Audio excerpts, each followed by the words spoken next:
Hi, welcome to Bukasyon Podcast. My name is Randel Serrano. Open-minded ka ba? Enjoy listening as we talk about stories of calling and discernment to priesthood, religious life, single blessedness, and married life. Bukasyon is also being open to God's possibilities in your life. Second marriage is possible. Welcome to Bukasyon Podcast, Episode 9. That second marriages are possible sa mga tao, sa mga couples who have became widowers, and there is a second marriage possible. And today we're so blessed to have again Bob and Ching to talk about their marriage, their second marriage. So hello everyone. Hello again. Hello. Randall. So in episode 8, pinag-usapan natin na may mga ganitong mga situations, just like you are, who have been married, both families, may kanya-kanyang pamilya, and then experience loss, tapos ngayon, you embarked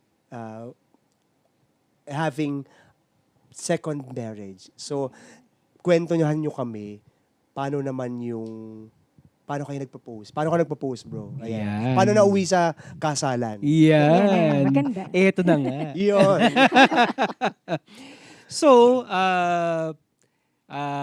so we were messaging, more constantly after we first got together in November, after the retreat. We were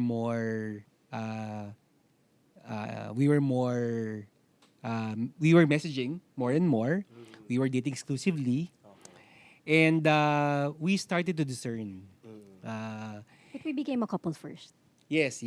So we became a couple first, and then we started to discern. Okay.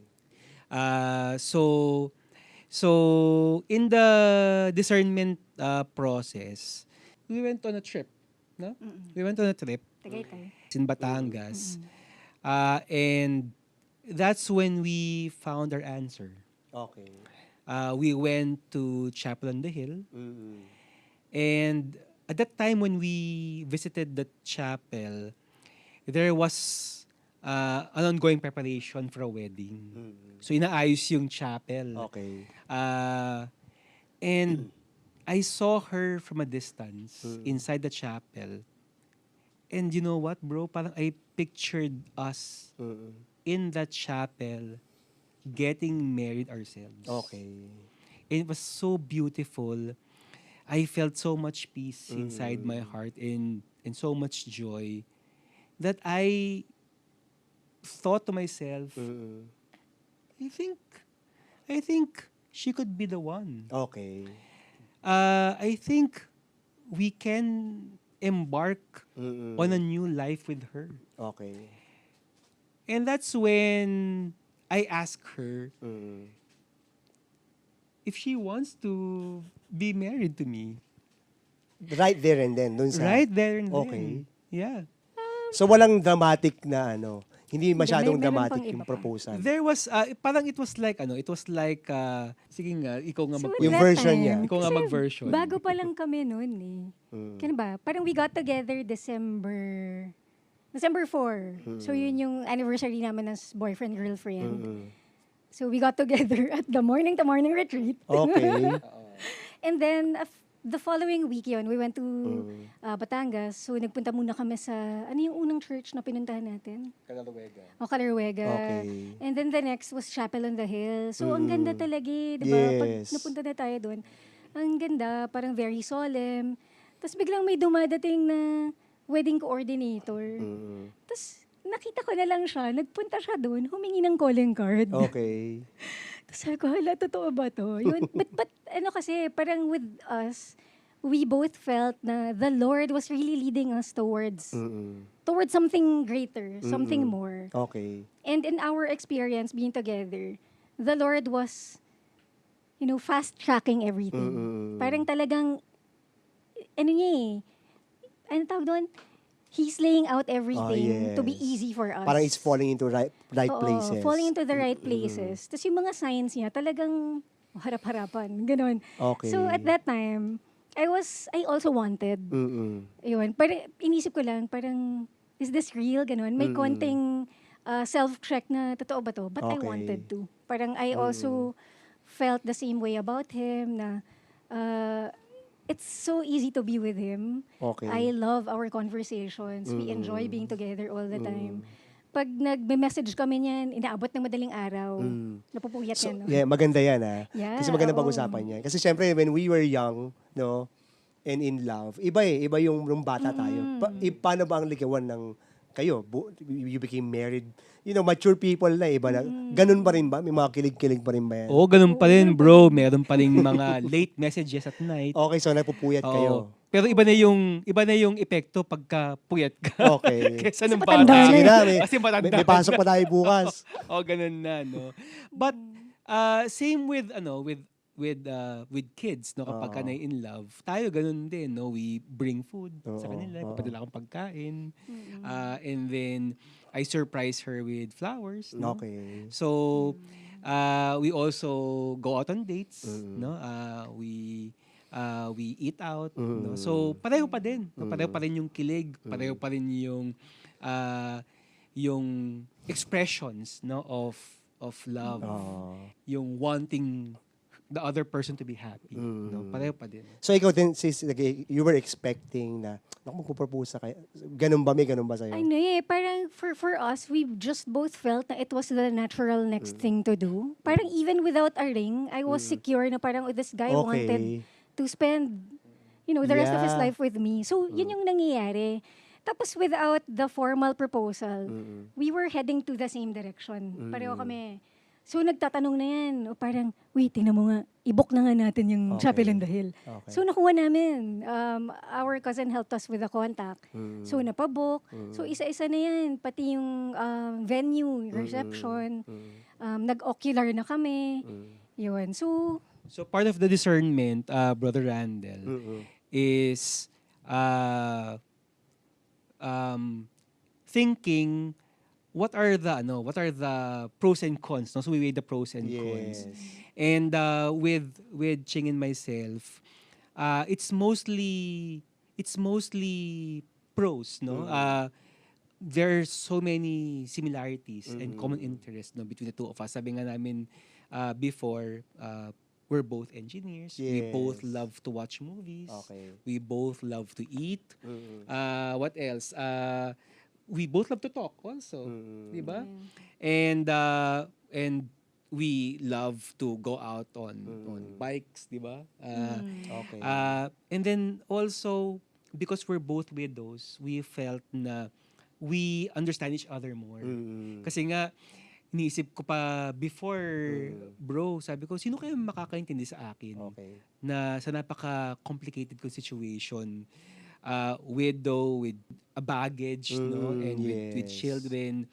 So with Ching, I was able to share everything that I felt, no, and she understood. She understands because she's a widow too, no, and now because she's here, kapag ka nakakaramdam kami ng mga waves of grief, we have each other. We have each other. So parang lahat na-check namin yung nasa list namin, no, of who can be our partner in life. Okay. So paano nangyari yung ayun. So after that, we started preparing. And then, come March, tama ba? Sinundo mo ko sa office. Sinundo ko siya sa office, bro. Oo. Okay. Tapos, nagpunta kami sa Shangri-La. Oh, wow. Nag-dinner kami. Sabi ko sa kanya, alam mo, meron akong 5 lugar na hindi ko malilimutan. Sabi niya, ano naman yun? Sabi niya. Sabi ko, una, yung Montserrat Okay. Retreat House. Kasi doon naging tayo. Okay. Sabi niya, okay. Napansin ko very religious ang inyong Talaga. inyong Yes, journey that's together. Buti hindi ka nagpare Deacon, Permanent. sabi ko, Montserrat. Sabi ko, that's the Okay. first.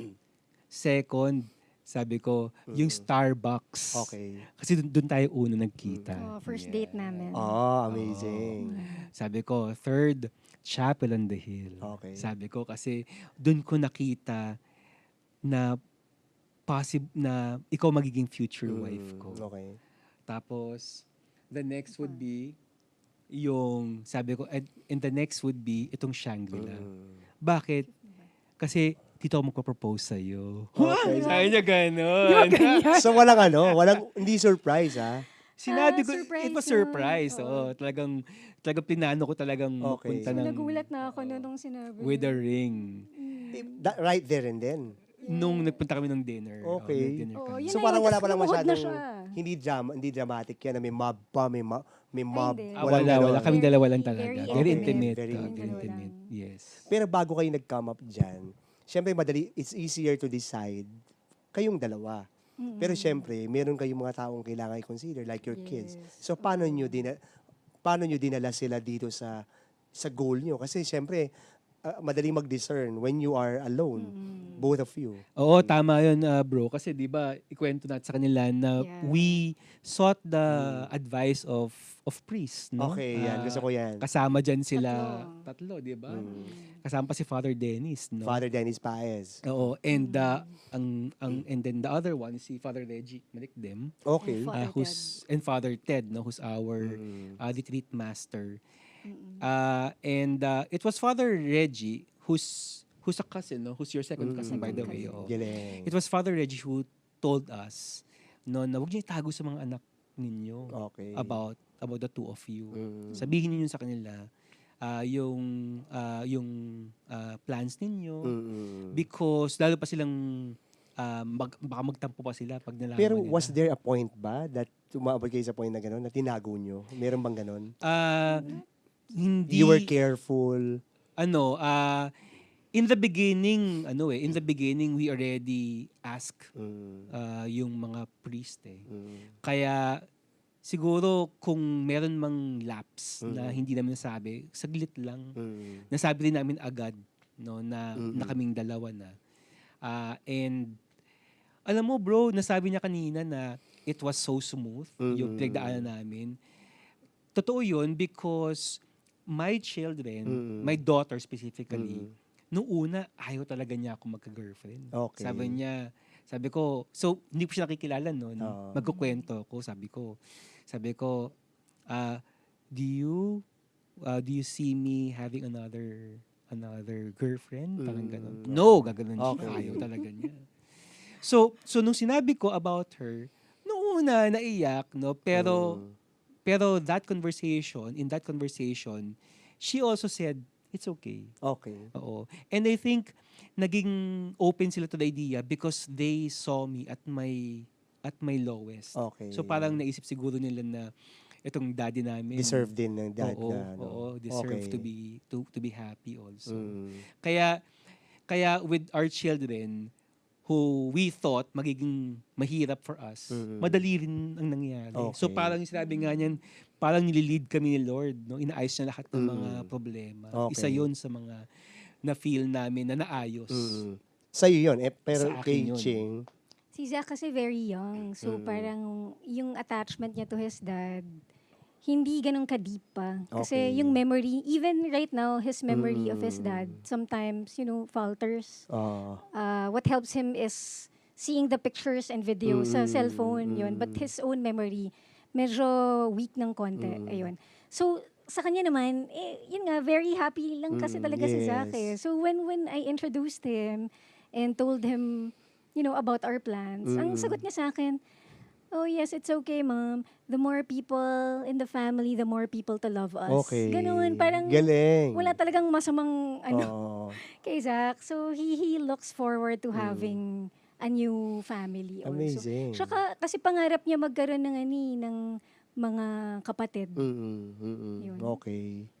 So, So, pero it's ito mga easy. ate Ate at kuya. no? Oo. So paano nyo? So then you got married. So everything is kanina in the episode 8 you shared your story na okay, no, parang okay lahat. So are there challenges, no, when during the marriage or after? Kayo both muna. Well, okay. So, one of the challenges that we encountered was the living Condition. conditions, Physical no? space. Physical space. Okay, tama. No, so when she and Zach moved in sa bahay, the house where we are right now is not designed for another child, Oo, no? Kasi okay. kasi tatlo lang anak ko, so magiging apat na pala, no? Na may yaya pang kasama. Okay. So, yung bahay namin ngayon na dati ay para sa 6, naging para sa 8. Okay. No, parang ganun, no? Pero napagdesisyonan nyo yan na you will move into to his house. Pero, sorry, I need to ask this. May awkwardness ba sa'yo? Because then you will see the pictures and all the memories are there. Yeah, Were you ready definitely. during that time? I think yun yung hindi, kasi everything happened so fast, di ba? So, Yes. ang alam ko lang, mahal ko to, gusto ko Okay, siya makasama. okay. Yun lang, yun. Ang na-envision ko before, di ba, open nga ako to remarrying. Ang na-envision ko dati, yung papasok yung person or yung bagong lalaki sa buhay namin ni Zach. Yun. So, ang hindi ko alam, ang gusto pala ni Lord sa akin ay to join with another separate, complete family and Okay. join the two families together. Yes. So, when I first move in, sanay kasi ako nung namatayan ako na ako talaga yung inaalagaan. Okay. Parang lahat ng compound kami, yung family, cousins, gano'n. So, talagang everybody was taking care of me. And then even when I was living at my brother's house in Pasig for temporarily na nagkasakit si mommy, yun talaga. So, sanay ako na kaming dalawa lang ni Zach. So, when I moved in, it felt, may awkwardness, correct, to your point, na Yes. everything was new. Yes. Parang, I never also imagined living in QC. Yun. Okay. So, malayo no? Malayo, Fairview talaga. Okay. So, we live in Fairview. So, parang yun pa lang, yung area na yun, it's really foreign to me. Yes. And then, a house that, I'm going to live in for the rest of my life na I've never been to before. So, tapos wala rin akong, like say, memories ko, memories ng past ko, things namin dalawa ni Zach, because he mentioned nga, there's physical limitation, may limitation sa space. So, hindi rin ako makapagdala ng mga sarili kong gamit. Okay. Because everything went fast. Ang priority naman namin talaga is to be together. Yung, to experience married life together talaga as what it is. Yun. So, in terms of moving, medyo awkward talaga because I'm not used to that setting. Yes. I'm also not used to Saka hindi being yun ang with... space mo talaga kasi syempre. Oo, hindi talaga. Hindi rin with other children. Yun. So, ang daming parang, ang daming pieces na kailangan mong i-consider.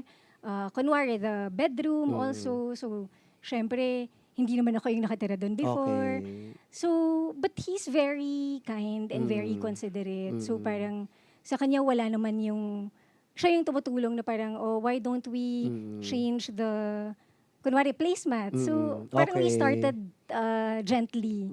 So, he Galing. let me introduce my identity. Yun. Kasi parang until I feel that connection with the house, parang feeling ko border ako, ganun. Parang feeling ko nakikitira. Okay. Yun. Parang ganun yung pakiramdam at the beginning.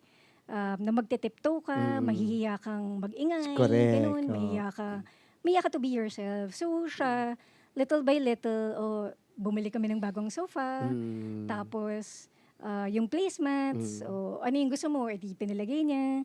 And then, I brought in my bed sheets from my old house. Okay. So parang nandun yung security na parang, this is May still house me. feels ka pa rin. Oo, parang, it's starting to feel like it's a place for myself. And I'm starting to feel the belongingness na parang, this is my home now too.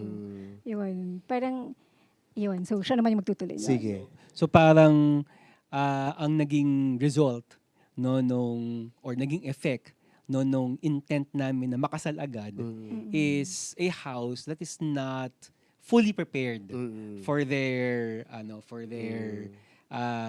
pagtira, no? Kaya unti-unti, Mm. no? Unti-unti binabago namin. Mm.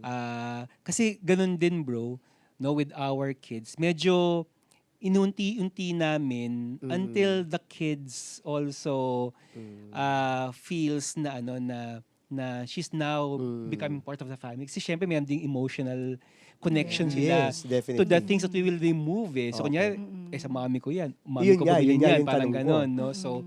So because nabibuild na yung connection ni Ching sa mga kids, naging madali na rin for me to replace some of the Okay. things that were Galing, in the ha? house. So, Oh.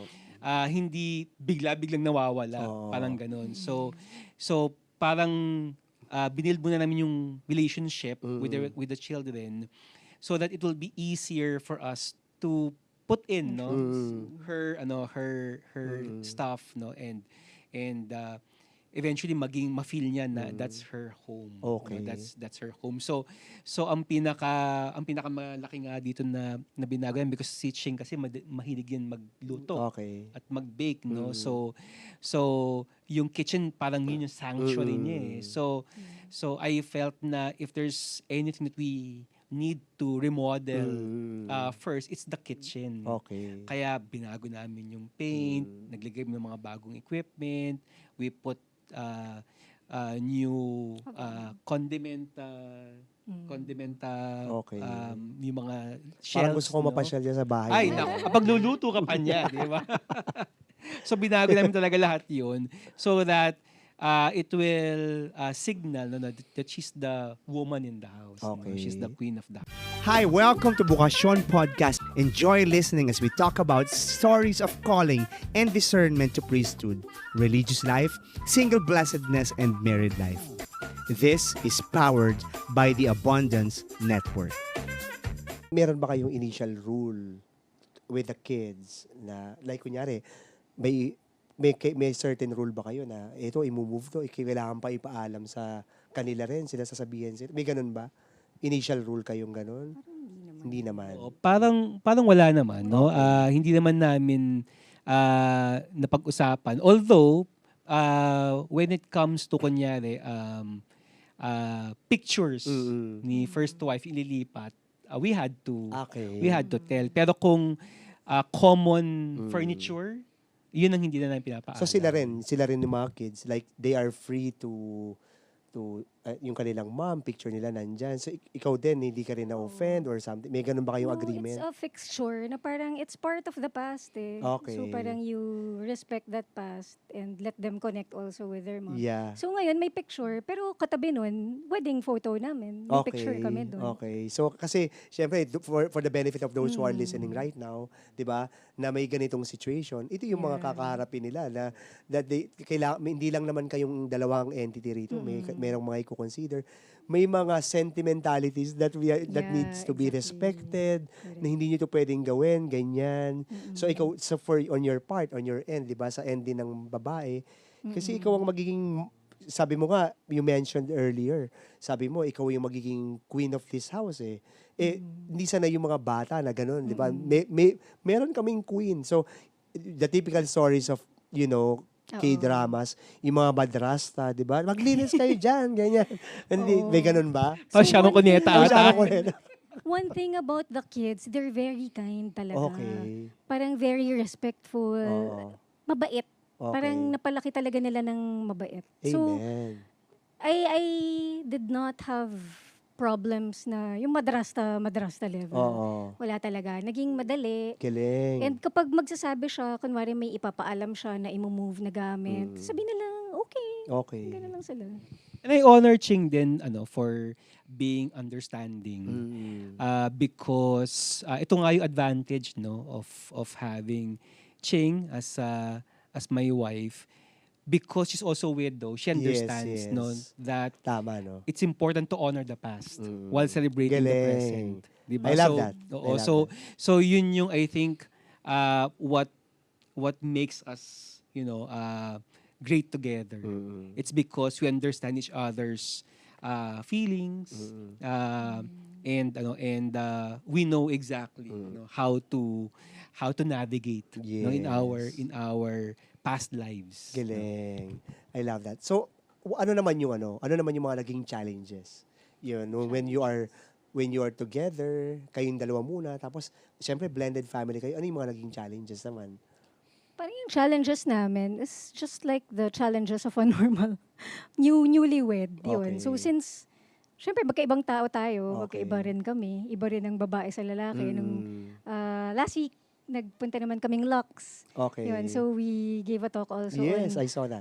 understanding differences. Mm. So I think more on, ano ba?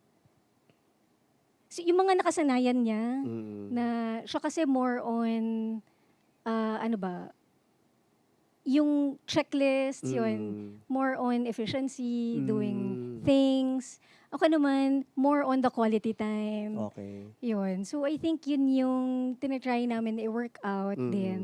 Mm. And we understood na ang partnership, ang marriage, Mm. it's also designed for needs meeting. Mm. So, it's not just, kunwari ako gusto ko talaga ng, clingy ako eh. Sabi nga Okay. niya, hindi ako Ching Barreto eh. Okay. Cling Barreto talaga. Okay, okay. Ayun. So, we understand both na he respects my needs Mm-mm. and I also respect his needs. Mm-mm. So, when he say na his needs are, kailangan natin maayos itong bagay na to sa bahay. Kailangan natin makapag-grocery. Mm-mm. Kailangan natin gawin yung pinto. Okay. Yun. So, I give time for that also. Amazing. Oo. Speaking of a needs meeting, Mm-mm. so she mentioned about differences of male and female. Mm-mm. She mentioned differences of our upbringing. Mm-mm. Even yung needs of our first spouses. Mm-mm. So syempre, iba yung kinalakihan Culture. Ko, The culture. no na needs ni first wife Mm-mm. at yung needs din ni first husband. Yeah. So we have to recalibrate. Tama. No, sabi ko nga sa kanya before, kasi si Ching, she values yung mga date nights. Okay. Every week. Okay. So she likes So that. yun yung Sanay ako love sa ano. language. Yun Oo. yun. Okay.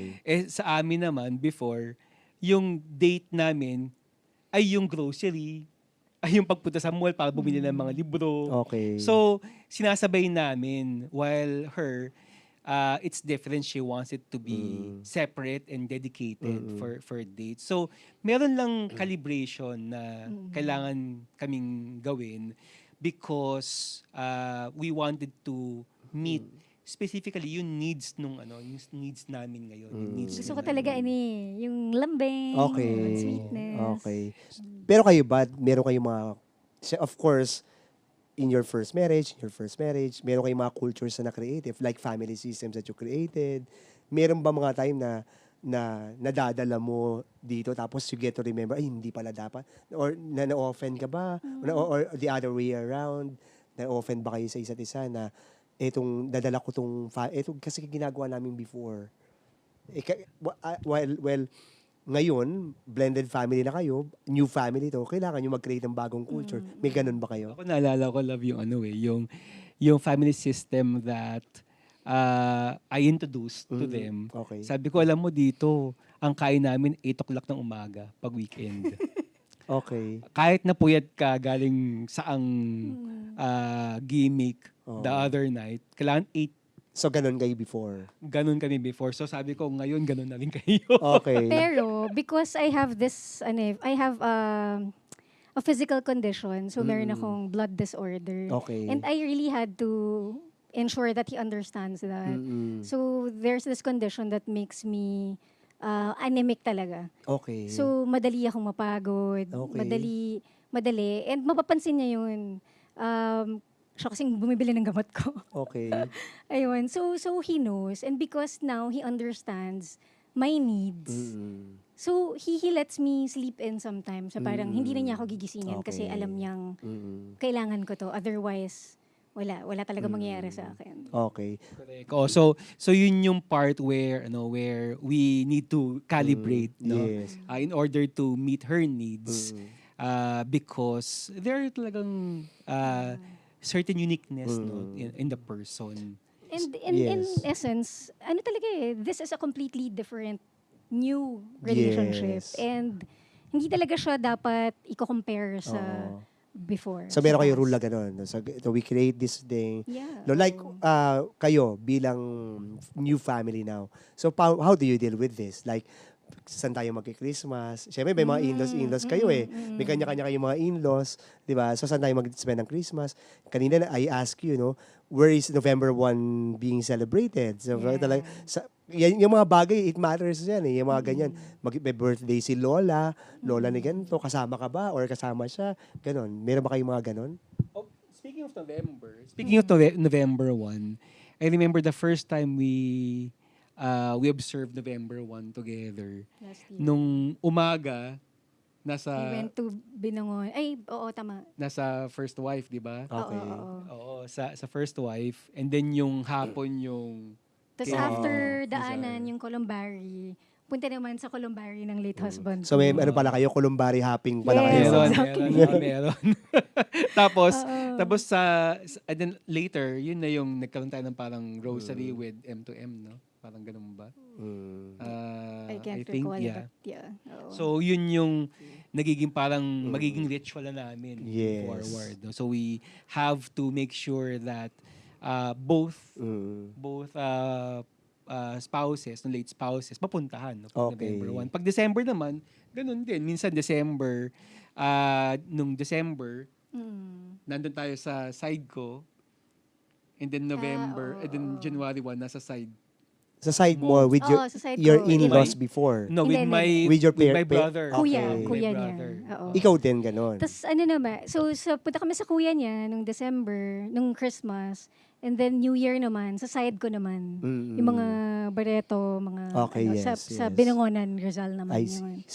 So medyo Oo. nawawala na yung sa picture yung mga the in-laws. Oo, no? hindi Hindi na na. yun kasama sa consideration. Oo, Yeah. pinupunta namin sila pagka in-betweens. No? Okay. So, kunyari, after Christmas, ganyan, or before New Year, Okay. pinupunta na namin. Pero, yung eksaktong Christmas tsaka New Year, exclusive na to our families. Families. Our families. So let's talk about family, the child rearing kayo. Syempre magkakaiba kayo. Magkaiba paano mo Yeah. sila ni raise, ikaw din. So how did you agree upon on Oo. the Parenting. parenting? Yes. We co-parent Okay. our 4 children. And that's been the agreement since we started. So with me, I impose what work for my children. Okay. Especially yung screen time sa mga bata. Kasi sila, ito si Zach, medyo extended yung kanyang screen time. Gen Z kasi ito eh. Gen Z. Oo. So, Alpha panayang, naman. alpha Alpha. na. Oo, so Yes. panayang cellphone, panayang tablet, panayang laptop. So I imposed na magkaroon ng screen time Okay. with them because that's also what works Mm-mm. what worked for my children. And then also as far as parenting is concerned, I also do my fatherly duties. No? Sinasamahan ko siya magpagupit, ganyan. So in other words, I assume the role of the father. Pero Okay. kapag major decisions pag-uusapan, I go through her first. Okay. Kunyari, I see something that needs that needs to be discussed kay Zach sa anak niya. I tell her first and she discuss it to him or magkasama kami. Para naman sa mga anak mo, bro, for sis Ching, kasi syempre, di ba, like in disciplining, di ba, syempre, pumapasok doon. Ito kasi mga teenagers eh. So, paano yung approach nyo? Malalaki na kasi sila talaga. So even siya naman, especially for the eldest na working na, ang sinasabi niya palagi, malaki ka na, sa tingin ko, ito. Okay. So sometimes when we discuss updates about him, about work, pareho kaming nandun. Tapos pareho kaming nagbibigay ng side namin, or what we Yes. think, or yung tips, gano'n. But sinasabi niya na, diskarte mo na yan, ito lang yung ipapayo ko sa'yo, pero ikaw na ang bahala. Ganun. Yeah. With the other two, so adult na rin yung isa, ganun lang din, paalala. Galing. Sa akin, more on sabi nga, di ba, the woman is the nurturing, ganun. Yes. So, siya, more on yung mga pangaral. Okay. Ako yung, ingat ka. Ano yung kailangan mo? Huwag mo Galing. kalimutan magdala ng, kunwari, payong, ganun. Oo. Or, do you need everything? Do you need load? Do you need, yun. So, more on the support side. Actually, sa akin, sa side ko, yung mas may imposing of the rules. Kasi nasa formative stage pa Yes. si Zach. Zach, So, yes. so I try to impart the rules that apply and work for for our Yes. family. But as mentioned nga, kapag major na yung kailangan pag-usapan, Yeah. I run it by her. So, paano naman yung mga kids? Sila naman, paano naman sila together? Like, are there certain rules? Si kuya yan, ito, ganyan. So, how do you do that?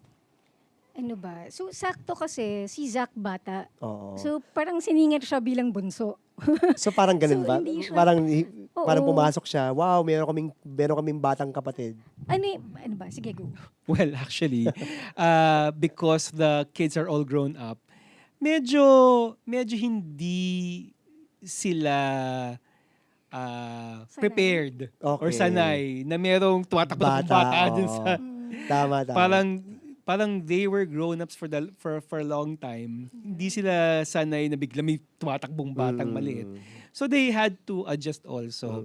But you see there's effort naman talaga. Like for Okay. example, yung daughter ko, because they go to the same school before, kasi kasama niyang Okay. hinahatid sa classroom, sinusundo. And then, yung isang son ko naman, kasama siya na pinapasyal yung dog namin outside sa Okay. park. And then, the eldest, kasi pareho silang nag-aaral ng Japanese, so tuturuan niya. And pareho silang merong inclination to music, so they play together. Galing. So merong effort talaga to adapt and to blend. Pero nung una talaga, bro, talagang parang Kasi tahimik eh. His Okay. kids are all really quiet. As in, Okay. iwan mo sila, tahimik lang. Whereas my kid, lumaki siya na parang, wow. Nilagyan mo ng bat. As in, Jolly kung pa, ano very jolly pa. parang Sonic eh. Tsaka kung anong iniisip niya, talagang sasabihan niya. Ayun. So, I Okay. think nandun din yung adjustment na parang, uy, may maingay na bata Okay. dito. Pero ngayon, sanay na. Okay, Sanay amazing. na. So, having said all these things, so, ang ganda ng story nyo eh. Kaya, di ba, when we were talking, on top of my mind talaga, when we were beginning this video that we will be shooting this Bukasyon podcast, actually, this is the very first. At kayo yung naisip ko talaga. Kasi ang ganda ng story nyo. Oh, thank Tapos you. mag-anniversary na yung ating friendship, di ba? Mag-MIBF na naman. So how is your story shaping your ministry right now? What you do in the ministry right now? Kasi nakikita ko, you get to be invited in Lux Retreat to give a talk and share. And how is this story, your story, shaping your ministry now? Yun. So, in the beginning, we were active sa morning to morning. More active before than now. Morning to morning ministry because we felt that the Lord brought us together, two widows. And we also wanted to be able to help other Yes. people who are grieving. So, not just widows, mga namatayan ng anak, namatayan ng magulang, yun. So, nandun talaga. But slowly, we also felt na the Lord was leading us also to a different Yes. direction. Yun. So, parang ngayon, napunta na kami sa couples ministry na. Okay. So, we were asked also to lead the couples ministry of Feast Magnolia. So, our Amazing. activities now, napapansin namin, puro about marriage and preparing the singles for marriage Yes. also. So, dun na pupunta ngayon. We strongly believe in, helping families live a holy, Galing. happy life. Amazing, Yun. Kasi yun din naman amazing. yung gusto namin for ourselves. Amazing. And because our marriage is hinged on second chances, kaya naman we are also advocating yung mga marriage enrichment, Galing. no, as part of giving their marriage a second chance, no, to becoming happier Yes. and holier. Kasi it was also something that it is also our way of correcting whatever wrongs that we did in our previous marriages. Yes. So, because our marriage is a marriage of second chances. So, Galing. parang I we love are also trying to give also that same benefit to couples to have their relationships have a second chance at making the marriage should become holier and happier. Kaya Amazing. sabi nga namin, ang ating advocacy from discernment to enrichment. No, sa una pa lang dapat Yes. inaayos na nila yung expectations sa bawat isa sa kanila. Yeah. So that when they get married, alam na nila how to engage in Amazing. the marriage. Amen. Maybe grabe yung thank you for both of you, no. Maybe before we end, maybe you can send a message to our listeners right now, to our viewers, no, to sa mga same experience yung mga widows and widowers na that there is a second chance. Gusto ko ang ganda lang gusto ko sabi mo, bro, na that your marriage is full of second chance. Siguro maybe you can share it to our viewers and listeners right now na ganito rin yung situation. Sige.